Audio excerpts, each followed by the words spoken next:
السلام عليكم متابعينا الكرام.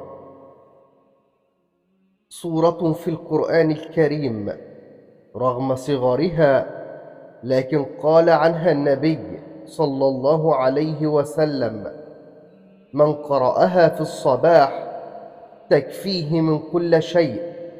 هذا ما ستعرفه خلال الفيديو، تابعنا للنهاية. لكن قبل أن نبدأ، لا تنسى ذكر الله تبارك وتعالى.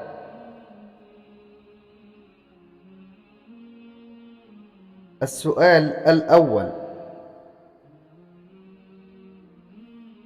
ما اسم أول امرأة عملت كمحامية في الإسلام؟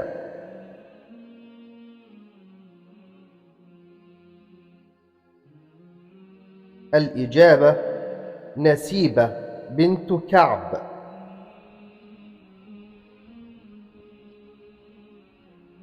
السؤال الثاني: ما اسم المرأة التي قامت ببناء مسجد القيروان؟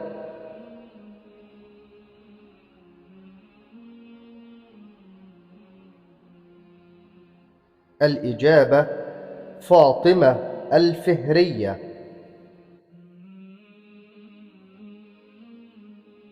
السؤال الثالث: ما اسم زوجة نبي الله إبراهيم عليه السلام؟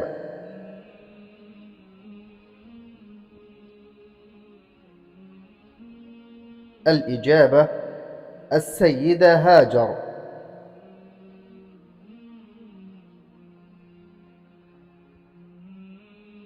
السؤال الرابع: في من نزلت الآية الكريمة: والمطلقات يتربصن بأنفسهن ثلاثة قروء؟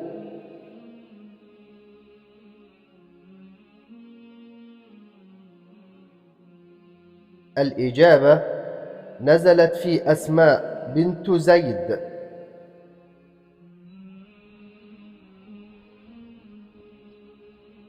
السؤال الخامس: ما هي السور التي نزلت ورتبت بالمصحف حسب ترتيبها في النزول؟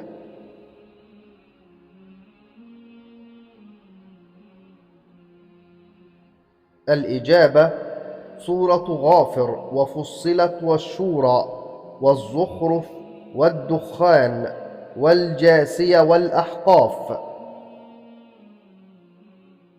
السؤال السادس: ما اسم السيدة التي تعد سيدة نساء أهل الجنة؟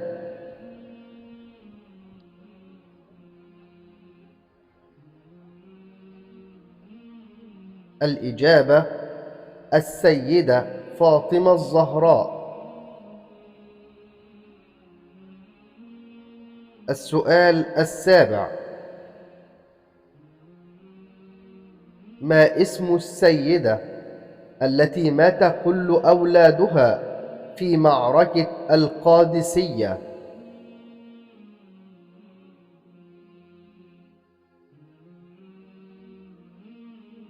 الإجابة: هي الخنساء، واسمها تماضر بنت عمرو بن الحارث.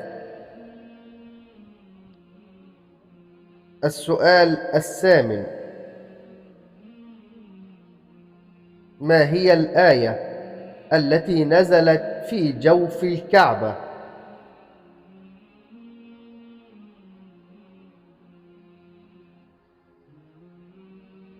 الإجابة: إن الله يأمركم أن تؤدوا الأمانات إلى أهلها.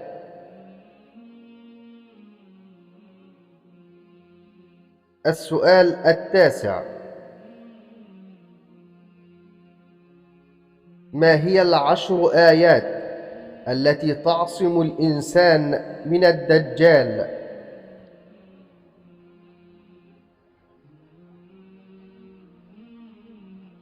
الإجابة: العشر الأواخر من سورة الكهف.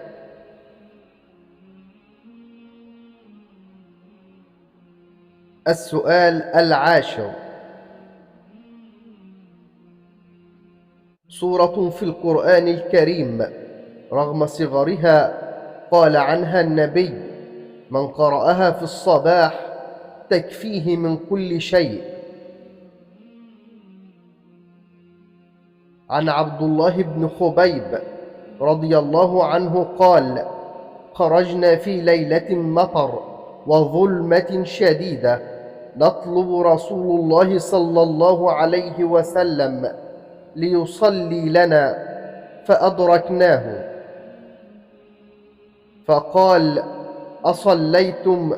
فلم أقل شيئا، فقال: قل، فلم أقل شيئا، ثم قال: قل، فلم أقل شيئا، ثم قال: قل، فقلت: يا رسول الله ما أقول؟ قال: قل هو الله أحد والمعوذتين حين تمسي وحين تصبح 3 مرات تكفيك من كل شيء. وفي هذا الحديث يقول الصحابي الجليل عبد الله بن خبيب رضي الله عنه: خرجنا في ليلة مطر، أي ليلة كثيرة المطر، وظلمة شديدة، أي كان الظلام شديدا، نطلب رسول الله صلى الله عليه وسلم، أي نبحث عنه صلى الله عليه وسلم ليصلي لنا، أي يصلي بنا إماما، فأدركناه أي لحقنا به ووجدناه، فقال لهم النبي صلى الله عليه وسلم: أصليتم؟ أي هل أديتم الصلاة؟ قال عبد الله: فلم أقل شيئا، أي فلم أدر ما أجيب وسكت. فقال له النبي صلى الله عليه وسلم: قل، أي اقرأ. فقال عبد الله: ما أقول؟ أي ما أقرأ. فعاد عليه النبي صلى الله عليه وسلم قوله: قل. فقال عبد الله: ما أقول يا رسول الله؟ أي ما أقرأ. قال النبي صلى الله عليه وسلم: قل، أي اقرأ، قل هو الله أحد، أي اقرأ سورة الإخلاص التي تبدأ بقل هو الله أحد، والمعوذتين أي سورتي الفلق والناس، قل أعوذ برب الفلق وقل أعوذ برب الناس. حين تمسي أي إذا دخل وقت المساء، وحين تصبح أي إذا دخل عليك وقت الصباح 3 مرات،